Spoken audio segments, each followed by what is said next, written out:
This is Brian from GreenBug, and I'm going to talk about the lower bearing assembly on this off-grid screw generator that I had in the other videos. So as you can see, we're at the lower end of the screw here. This is the lower bearing assembly.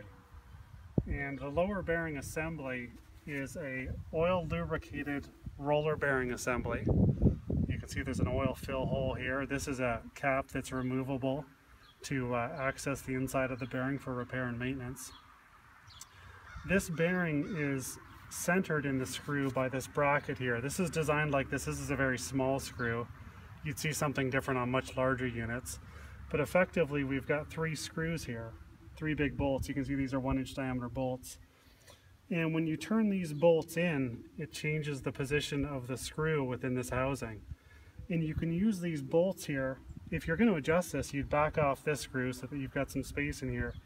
And you can turn these ones in and out to adjust the amount of gap at the bottom and at the sides of your screw to get it centered, or if you ever need to adjust it for some reason or during shipping it got moved. When you receive your screw, it's going to be all pre-set up, so you can see I can go ahead and spin this by hand.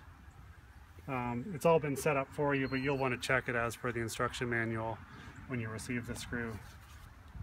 This part here is fixed, so this part and this part do not rotate. And you can see, I don't know if you can see it in here now, there's a little wee flat spot. And in this flat spot pocket right here, this upper bolt goes into that pocket. And you tighten that up so that it prevents this from rotating once you get the screws centered how you want it using the 2 bottom assemblies. So once you've got that tightened up and all your bolts where you want, you can go ahead and tighten these other bolts here. And they're essentially just additional locking features to make sure that these don't move when the screw's rotating or vibrate loose. This assembly is filled with food grade oil. Its specifications are on your instruction manual. This is the fill hole and the drain hole. So when your screw is installed, keep in mind, right now we're sitting on the ground and the screw is horizontal. But when this whole thing's installed, it's on an angle of, I think this is 24.6 degrees this screw will be installed at. So when it's installed, your lower water level is probably about here. So this is actually below water. So changing it, if you don't have provisions for doing this, could be very difficult because this is actually below water, and you don't want to just take this screw out, and you don't want to put any oil into the water, and you certainly don't want water going into your bearing assembly. So you need to have some provisions in your concrete system to put in some stop logs and install a pump here so you can do the work to change the oil in your lower bearing.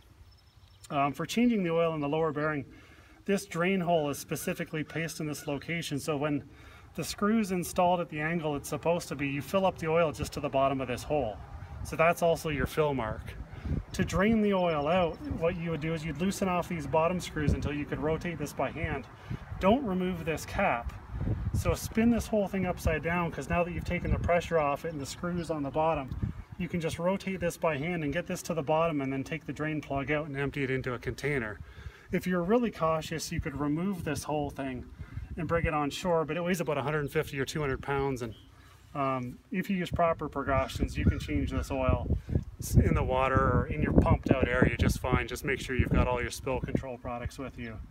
Typically you need to change the oil in the lower bearings every 2 years. The frequency actually doesn't need to be that often, but we do it that often because the oil doesn't cost much. It's not a hard job, and let's face it, if your lower bearing goes out of, gets damaged or something, your whole screw turbine won't be working, and then you're waiting for parts or repairing something you shouldn't have needed to.